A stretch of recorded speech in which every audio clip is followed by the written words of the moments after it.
جس طرح سے ان کی مساجد پہ حملے ہوتے ہیں، جس طرح گائے ذبح کرنے پہ انسانوں کو ذبح کر دیا جاتا ہے، جس طرح ایک یعنی بظاہر سیکولر لیکن انتہائی متعصب ہندو حکومت موجود ہے، تو اس لیے وہاں کے حالات کے مطابق تو وہ بڑی مشکل سے یعنی صرف زندگی کی جنگ لڑ رہے ہیں. تو ٹھیک ہے، اسلامی نظام کے بغیر تو ہر دنیا کے ہر مسلمان کو تڑپتے رہنا چاہیے.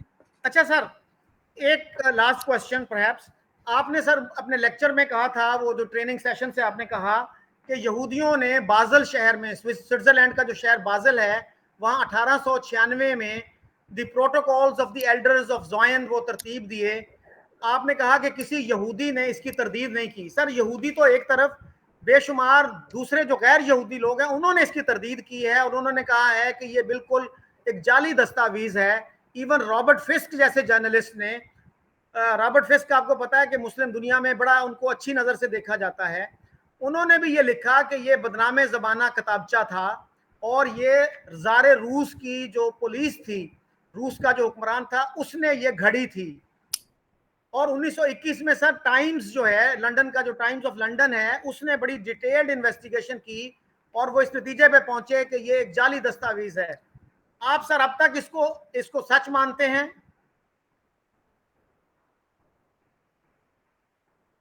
اچھا، حقائق تو اس کے مطابق ہے نا، ٹھیک ہے، یعنی رابرٹ فش جو ہے بڑے اچھے ہیں، لیکن بنیادی طور پر تو وہ خود بھی ایک یہودی ہے.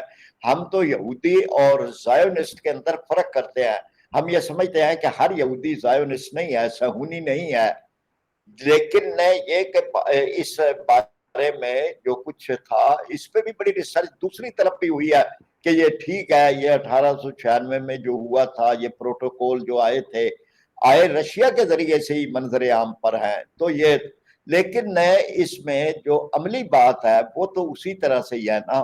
یعنی انہوں نے کہا دنیا کی معیشت پہ قبضہ کریں گے، تو آج دنیا کی معیشت کے اوپر یہ جو IMF ہے، یہ جو ورلڈ بینک ہے، یہ جو WTO ہے، یہ جتنے ہیں، تو آپ دیکھتے نہیں ہیں کہ یہ ایک طرح سے دنیا کی معیشت کی تنابیں ان کے پاس ہیں.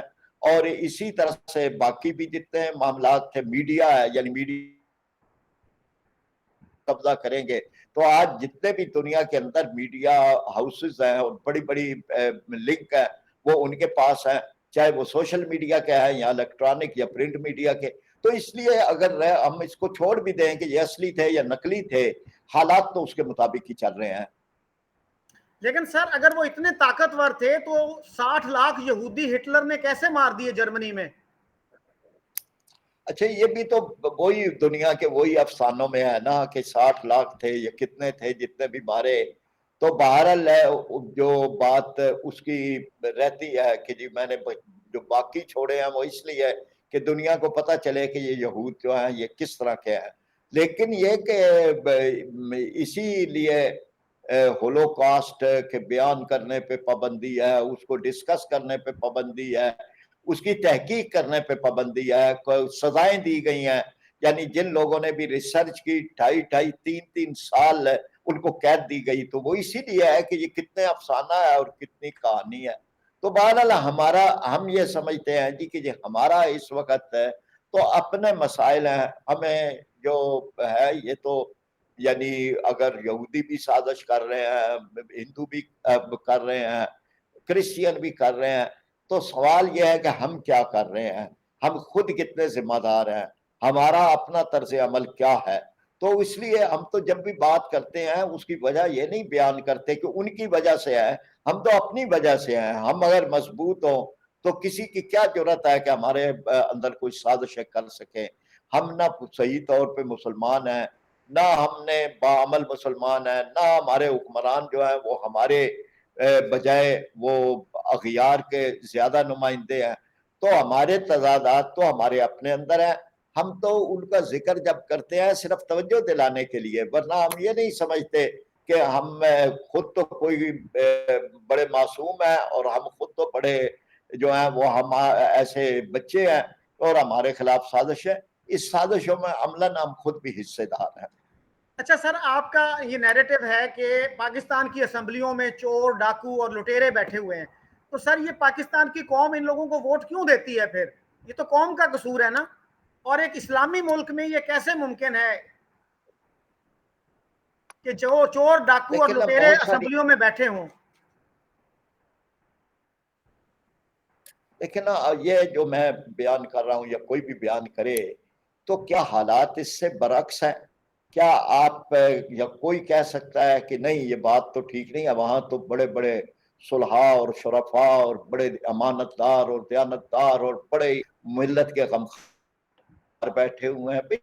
حالات تو آپ کے سامنے ہے، ملک کھوکھلا ہو گیا، بے شمار اتنی بڑے پیمانے اور یہ سارے اس لیے متناسب ہیں۔ تو ہم تو جو آپ کا سوال تھا سسٹم میں وہ بدلنے کے لیے اسی لیے کوشش کرتے ہیں کہ پارٹی کو ووٹ ملے، یہ درمیان میں سے جو ایک طرح سے